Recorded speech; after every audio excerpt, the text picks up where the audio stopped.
दोस्तों, समाजवादी पार्टी और कांग्रेस पार्टी के बीच में अगर बातचीत नहीं बन पाती है लोकसभा के चुनाव में उत्तर प्रदेश की 80 सीटों पर सीट शेयरिंग के फॉर्मूले पर, तो क्या कांग्रेस पार्टी के पास कोई बी प्लान मौजूद है?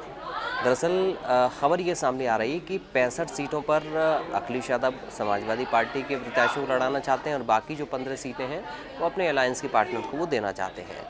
और ऐसे में अब गठबंधन नहीं होने पर ये भी कहा जा रहा है कि हम 80 सीटों पर भी सक्षम है। ये कांग्रेस पार्टी भी कह रही है और समाजवादी पार्टी भी कह रही है। अब सपा ने ऐलान किया, यानी कि सक्षम की बात जो लगातार दोनों पार्टी कह रही हैं उसे एक लकीर से खिंचती हुई नजर आ रही है। अखिलेश यादव की पार्टी पहले से ही आरएलडी के साथ गठबंधन में, नए गठबंधन में कांग्रेस की मौजूदगी पे अगर 15 सीटें सहयोगी दलों के लिए छोड़ने को तैयार है सपा, तो जाहिर सी बात है कि इन्हीं में से दोनों पार्टियों को एडजस्ट भी करना होगा। और उधर अपना दल कमेरावादी भी है, उनको भी सीटें देनी होगी।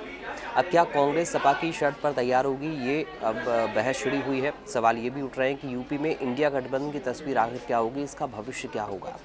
तो देखिए, सपा प्रमुख ने ये भी कहा है कि दूसरे दल बताएं कि वे कितनी सीटें जीत सकते हैं। यूपी की सबसे बड़ी विपक्षी पार्टी के स्टैंड क्लियर करने के बाद यूपी के जो कांग्रेस अध्यक्ष हैं उनका भी रिएक्शन आया। कहा कि कांग्रेस सूबे की सभी 80 सीटों पर चुनाव की तैयारी कर रही है। कांग्रेस नेता यहाँ तक कहने लगी कि सपा अगर इंडिया गठबंधन से बाहर जाती है तो उसके पास प्लान बी भी मौजूद है।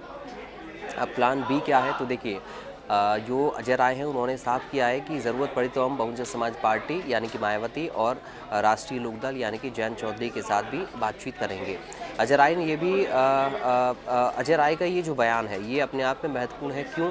क्योंकि अजय राय का ये बयान सपा प्रमुख अखिलेश यादव के उस बयान से ठीक बाद में आया है जिसमें उन्होंने कहा था कि अगर कांग्रेस राजस्थान, मध्य प्रदेश, छत्तीसगढ़ जीत भी जाती है तब भी वो किसी मुकाबले में ना रहे। यानी कि अखिलेश यादव ये कहना चाह रहे थे कि समाजवादी पार्टी ने अगर विधानसभा के चुनाव में जीत हासिल भी कर ली ज़्यादा राज्यों में, तब भी इस मुकाबले में ना रहे कि उत्तर प्रदेश के अंदर समाजवादी पार्टी किसी तरह का कोई कॉम्प्रोमाइज़ उसके साथ सीटों को लेकर करने वाली है।